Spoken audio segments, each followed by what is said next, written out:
We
are fighting a war of attrition, in that we kill in self-defense, as long as they are going to come and fight with us.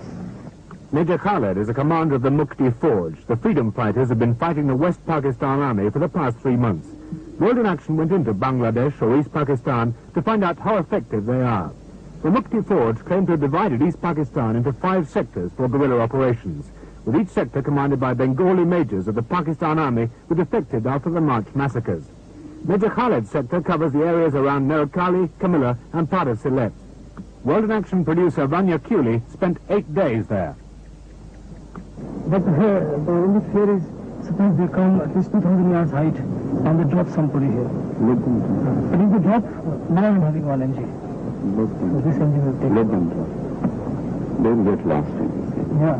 The Pakistan government dismissed the guerrillas as a bunch of miscreants and the war as a border skirmish. I was surprised to find a highly organized resistance led by officers with impressive military records. Here Major Khaled briefed Sub-Sector Commander Captain Salik Chaudhry, who before he defected was a staff captain at headquarters Dhaka. Then Khaled asked us not to film the map nor mention the exact location of the villages and camps we went to, not only for their own security, but to protect the villagers from the reprisals by the Pakistan Army. This caution was understandable in view of the overwhelming quantity and sophistication of the Pakistan Army's arsenal. On a preparatory visit to meet Major Khaled before the monsoon really got going, I ran into a major assault. The Pakistan Army were using saber jets, tanks, helicopters and heavy artillery against the guerrillas. Once the rain stops in September, the guerrillas' light guns and mortars could be overcome by the superior weapons of the Pakistan Army. But Major Khaled remains confident. Major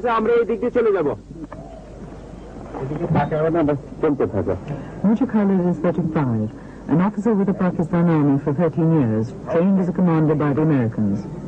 8 months ago, he was with the Black Watch in Scotland. When he defected from the Pakistan Army in March, he brought most of his brigade, their Chinese weapons, and even their teacups with him.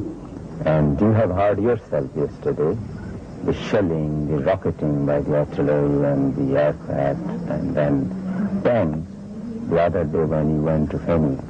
But this is not border skirmishes. Border skirmishes means all small arm fire. But here a full-scale war is being conducted by the Pak Army. We intend to make the whole nation the fighting force. And the hardcore being provided by the regular troops, that is the Bengal Tigers. It has its good reputation of being good fighters, and it has fought well.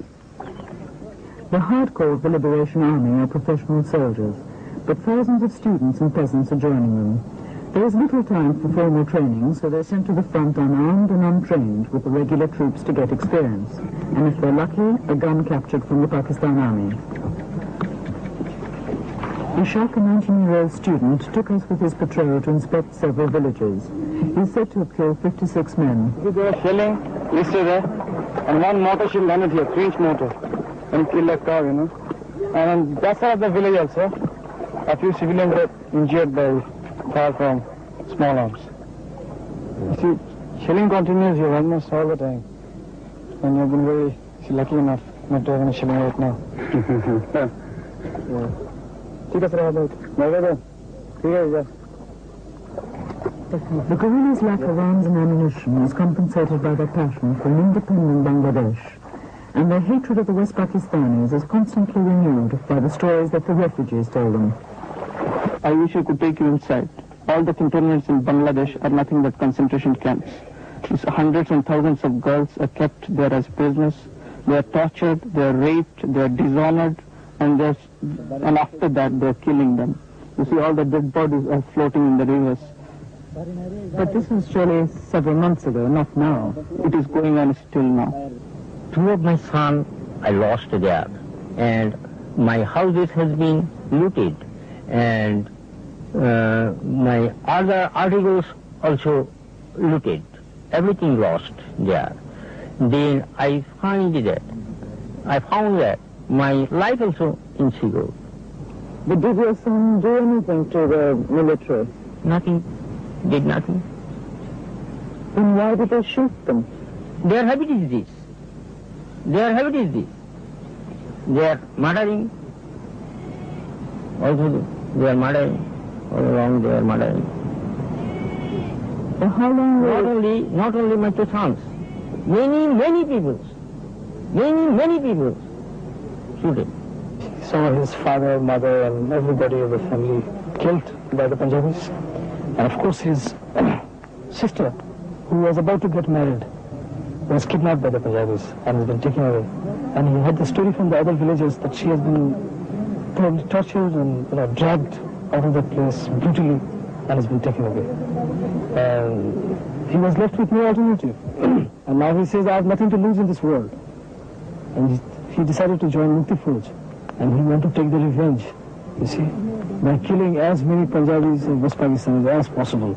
Pakistan government said that there is no trouble inside Pakistan. No, false. They are false. They are telling everything false. They are lying. They are telling all lies. Where is the initiator of all this? He is the greatest culprit that human civilization can imagine. He is just in the same rank with Hitler and his companions, Eichmann and others. My life, God knows how I shall pass my life. Now I am watering it and digger. Sometimes living here, sometimes living there. This way I am passing my time. Sometimes in the temple, sometimes in the road, sometimes under a tree. In this way I am passing my time.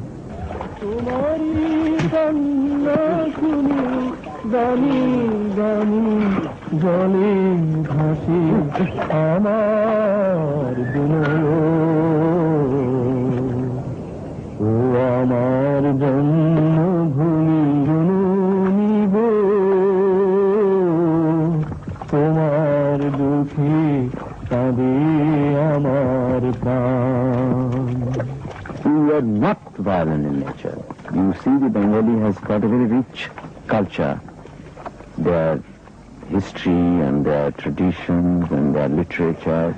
It's the flow of the river without obstruction. It's going, and there is nothing, killing each other or crime or things like that. It's very rare. But only when the unarmed people are attacked by the butcher, and killing and raping and arsoning and burning and rocketing, and therefore they didn't have any other option but to fight it back. You just take a cat when it cornered, it fights, though it is a very peace-loving animal. Things like that. It had happened with us. We didn't want to fight. We were forced. We are completely pushed to the place where we have to fight, and we will fight. There is no question of it. And people are ready for any sacrifice, and they will die. 1 million have died already. And I think if this thing continues, 5 million will die in war, and about 10 to 15 million will die of starvation.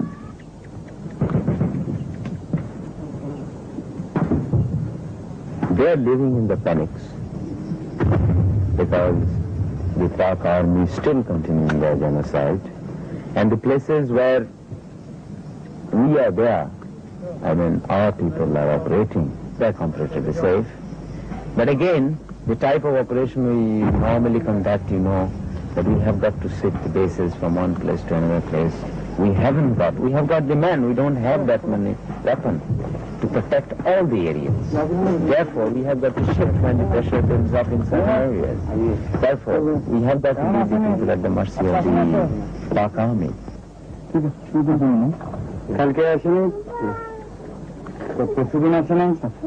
The guerrillas admit that some peasants collaborate with the Pakistan army, and I got the impression that they dealt with briskly when they discovered. But there is no doubt that most of the people I saw were united with the guerrillas. Despite the punishment the Pakistan army inflicts when it finds out, the villagers still continue to supply the Mukti Forge with food, shelter, and information. We came across the charred remnants of a village. Like most people in Bangladesh, the people who lived here had voted solidly for the Awami League last December. The Awami League wanted East Pakistan to be free from the domination by West Pakistan 1,500 miles away.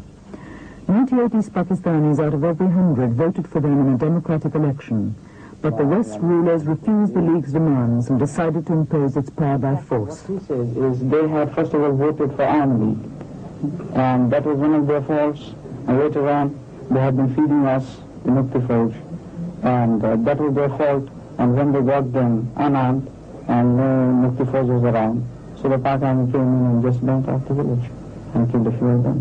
These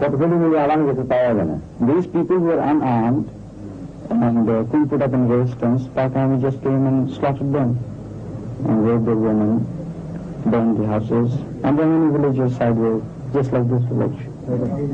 Another village, for the moment protected by the Mukti Forge. The village's population has doubled with the arrival of refugees. Some of them were found in the bush by the Mukti Forge and brought to the village, like this girl. She's 16, a widow with a 1-year-old son. She says that the Pakistan soldiers came to her hut, dragged out her husband and killed him in front of her.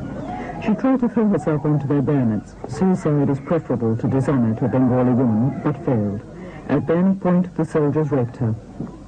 There is no one in this world to look after me and my child. What can I do now? Where can I go? I go from door to door, begging people to give me something. I touch people's feet. If anyone is kind enough to give me something to eat, then I eat.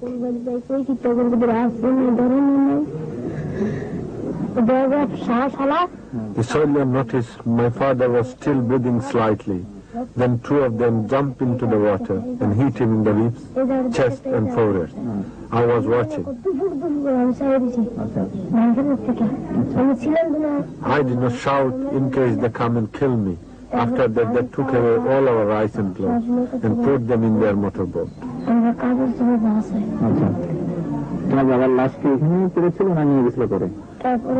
father's body was taken away and buried.